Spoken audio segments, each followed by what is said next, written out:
the remembrance. Zikr literally means remembrance. And we're remembering our Lord.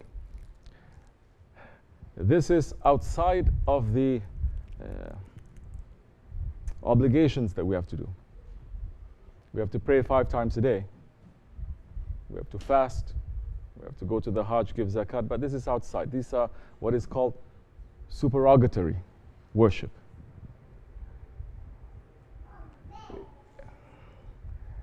If you want to be better, you're not really just satisfied with the basics, because you want to be better. You want to go deeper. So not only are you going to do the things that you have to do, and you're going to make sure that you do it well with the right intention. They can't hear? You can hear? But it's very funny, this echo. I don't like to hear myself. Especially right now. If the ladies can't hear me, you're going to say, I can't hear you, speak louder. But I think my voice can be loud enough sometimes. But if you cannot say, then the remembrance.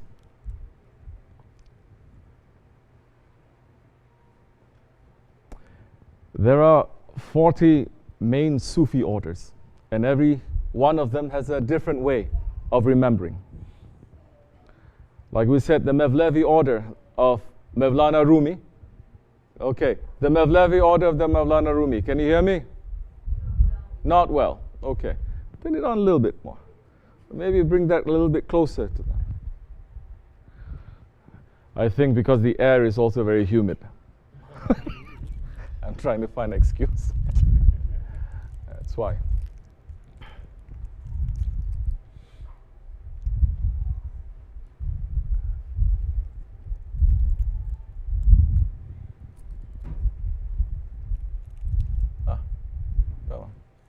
Wait, before I continue, I have to give candy to the kids here, because they're not for you. It's for the kids.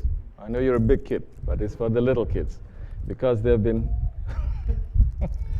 they're pretty good. You see? Okay. The chanting and the remembrance. There are 40 main Sufi ways, spiritual ways, that is out of this main body of Muslims called the Sunnis, meaning the people who imitate the way of the Prophet Muhammad. This constitutes the majority, 80-90% throughout history. So out of this main body of Sunnis, there are some that they want a little bit more than just what has been revealed, the do's and the don'ts. They want to understand why. And they want to experience a little bit of that reality here in this world.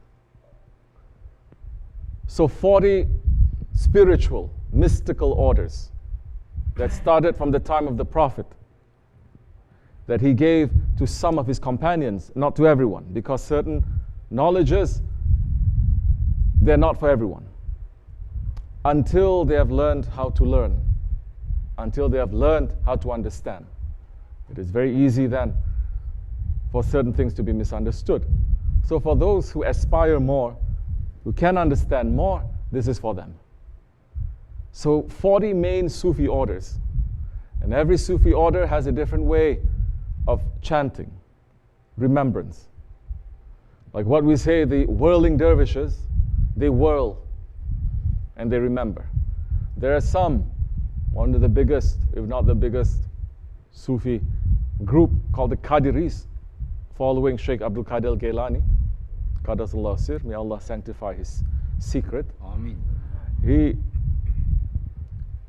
The name Qadir is one of the names of Allah that we mention in the zikr also. It means the all-powerful. So their zikr too is very powerful. It's very energetic.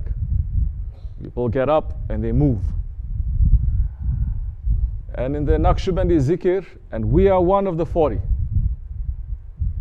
Sufi groups, and our way, there are two.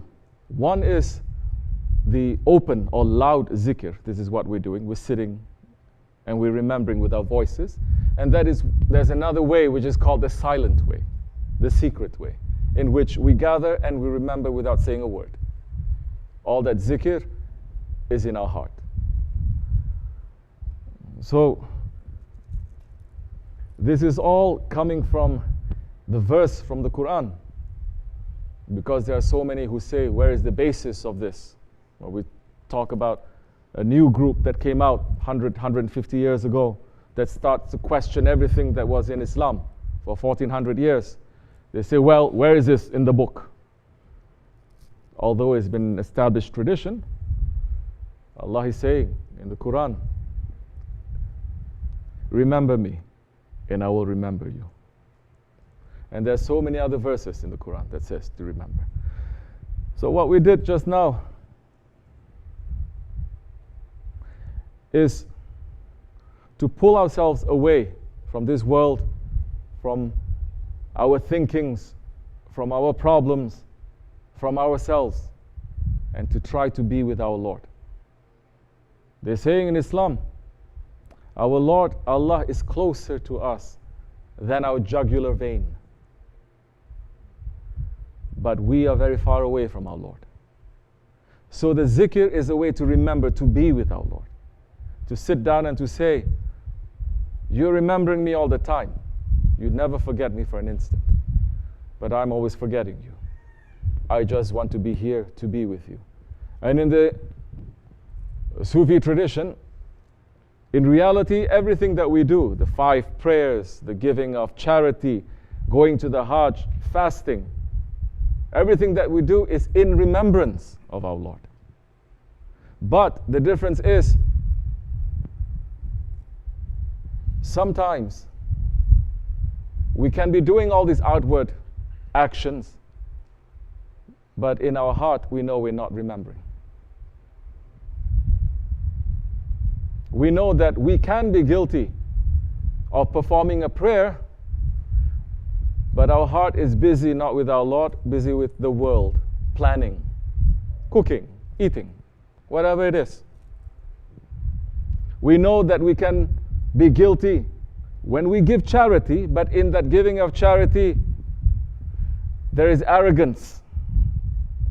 There is claiming that this is my money and I give it to you, where in reality, nothing that we have belongs to us. So in the Sufi orders, it is to check again, and check again. It is to judge ourselves. You just did it. Why did you do it? What is the reason?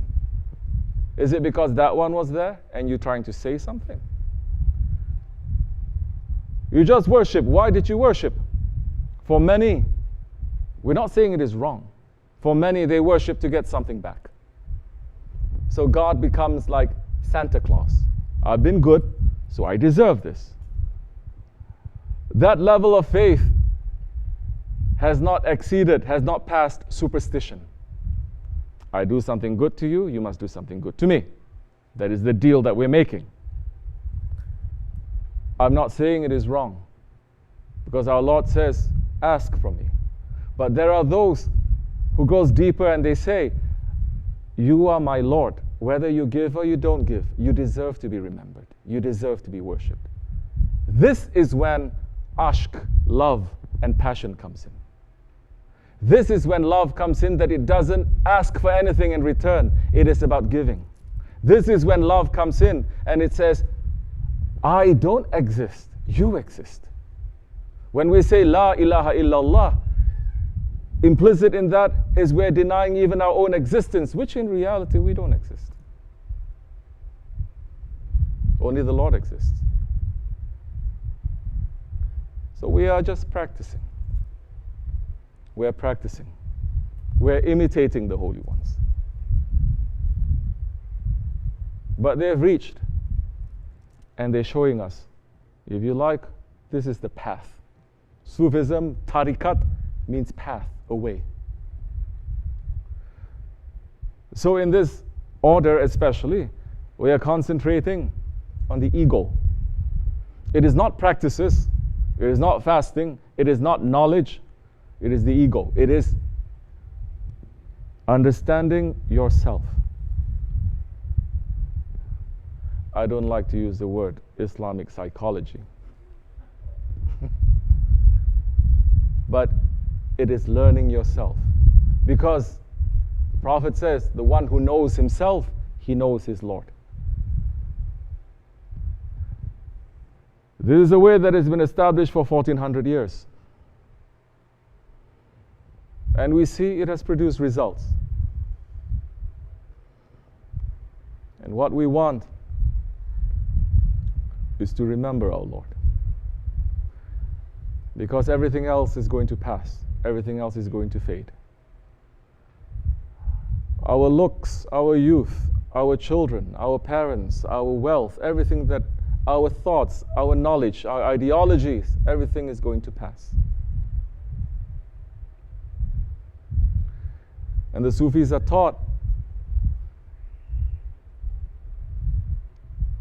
before you reach to that station of realizing that death is knocking at your door and suddenly you're in a panic to prepare yourself for the hereafter, the Sufi is taught to practice to die before you die.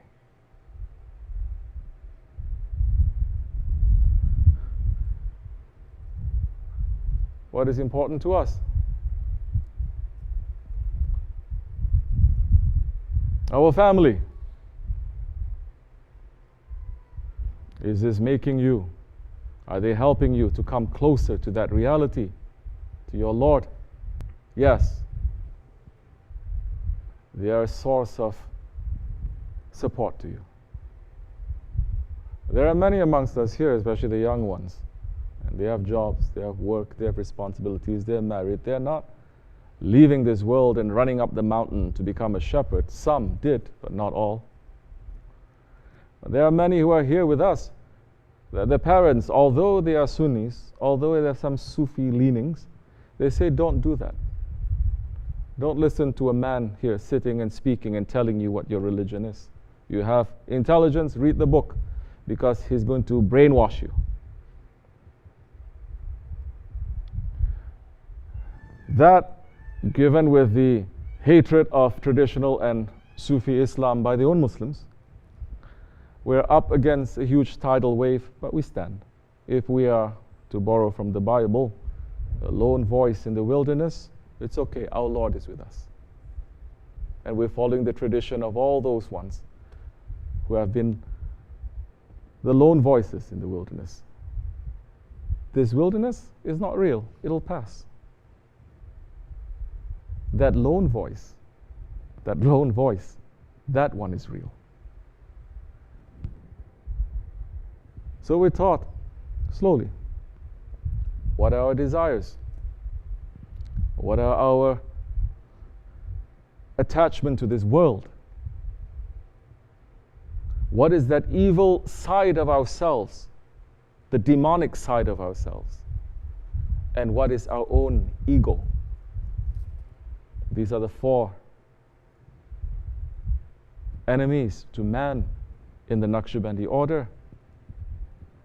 Nafsu, shaitan, hawa, dunya. Your ego first, before shaitan. Hawa, your desires, and dunya in this world. We take this, we try to look within, to be in a community, understanding that in practice. We try to judge ourselves before we are judged, and we try to die before we die. Maybe we're not going to succeed, it doesn't matter.